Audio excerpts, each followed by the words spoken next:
Let me take you to a rather sad story which happened in Osun State yesterday, where 5 people or so are said to have been killed. Yeah, one of those who have been killed, a council head, was buried earlier today. But how did we get here? What exactly has gone wrong in the rather peaceful state of Osun? I'm being joined tonight on the program by a lawyer to give us some legal perspectives. Mr. Palumi Olajengbesi is live for us here in our Abuja. So thank you so much, thank you, Mr. Olajengbesi, for joining us. Thank you for I mean, you know Osun politics very well, and we do know that a lot of these came out of the legal issues. How did we get here? You see, the experience we have in Osun State is very sad. This is simply because, for me, I think this is not just about law. This is essentially about politics. This is politics taken too far.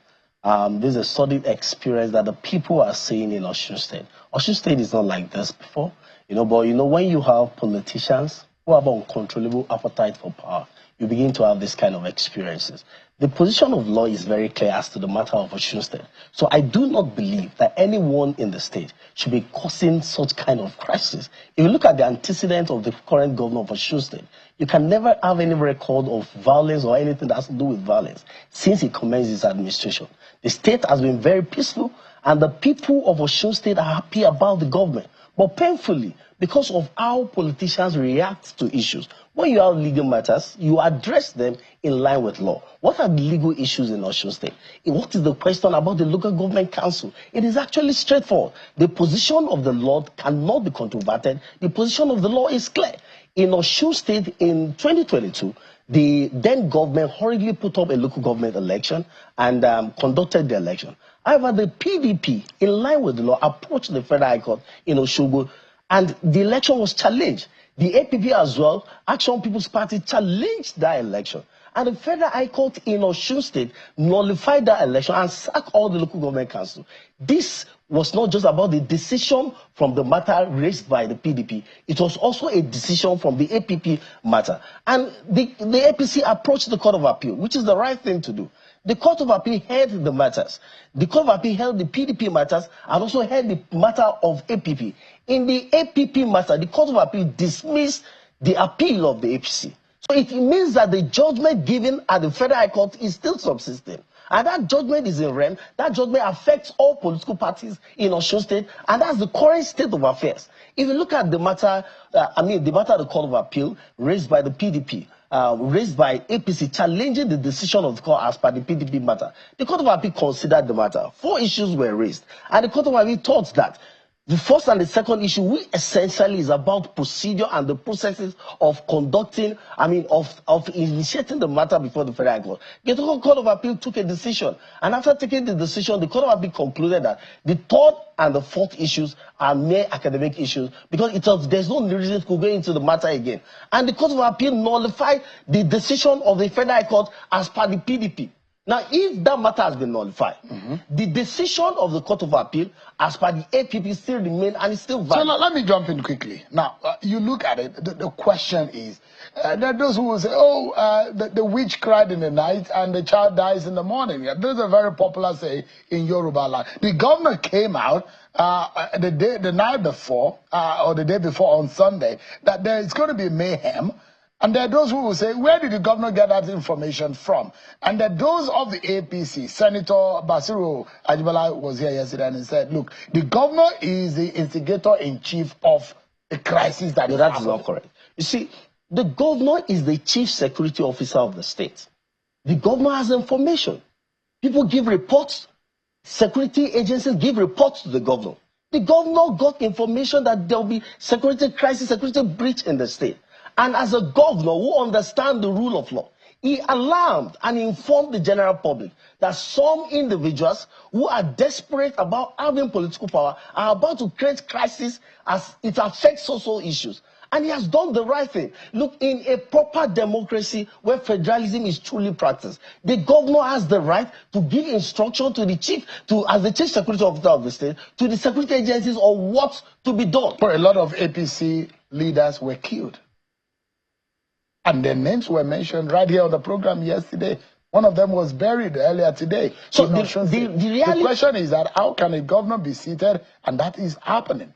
When as the chief security officer of the state, the governor is supposed to give instruction to the head of security agencies. Before the crisis, the governor raised alarm. This alarm is all over the world. I expect in a very serious society that the president and of course the inspector general of police should have taken immediate steps. And again, if anyone wants to forcefully take over power, that is actually wrong. So let's look at what happened. The APC it differs on the position of the Court of Appeal. The APC thinks that the Court of Appeal has asserted and says, look, the local government chairman should rightfully take their office. And the Court of Appeal, the judgment of the Court of Appeal is in public domain. So you say that you're saying that the APC is misinterpreting No, I think some people misinterpreting the Court of Appeal decision are just dishonest intellectuals who don't want to address the real issue. And the position of the law is very clear. The APC raised 4 issues before the Court of Appeal. The first issue borders about the process, the amended originating summons in which the matter was commenced at the Federal High Court. The second issue talks about when the course of action properly accrued. All of these 2 issues borders about the jurisdiction of the court to hear the matter in the first place. Then the third and the fourth issue, which would have restated the local government council, was not addressed by the Court of Appeal.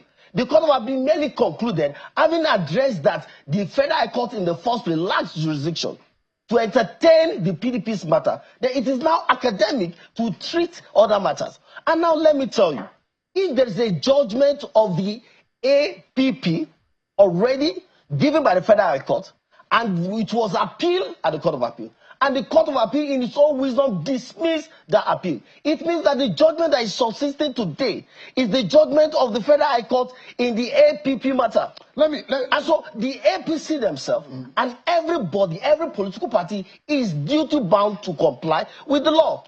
Lives are being lost, and sadly so. How do you hope and think that this matter can be resolved? Because things are tense. The governor had instructed that the citizen of the state should stay away from the local government offices. In fact, the NLC or Labour generally had told their workers to refrain or to stay away from the offices, to not work in the meantime. How do you ensure that the grassroots governance in Osun State is not killed and governance is going to be run in Osun State? The best way to do it is that key stakeholders in the state, key political actors must be willing to submit themselves to the process of the law. Let's say, for example, assuming without considering that APC or some individuals have a case that the Court of Appeal, assuming without considering, has actually restated the local government council that was dissolved. What they are supposed to do in law is to approach the court. You can actually approach the court for a contempt proceeding against anyone who is stopping the process. That's number one. You can actually also approach the court on the APP's matter or probably approach the Supreme Court. The reality is very simple.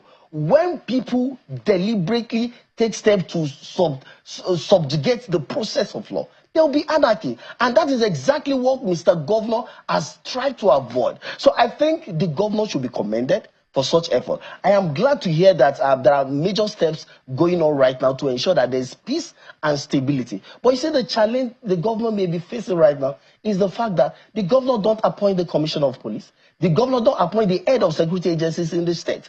And so sadly, I don't want to talk about some things on TV, but there are news all over the place that some very powerful people who believe that they sit in position of authority in the villa and very, very close to the president are threatening every day that they will use the instrumentalities of security agencies to shut down Osun State.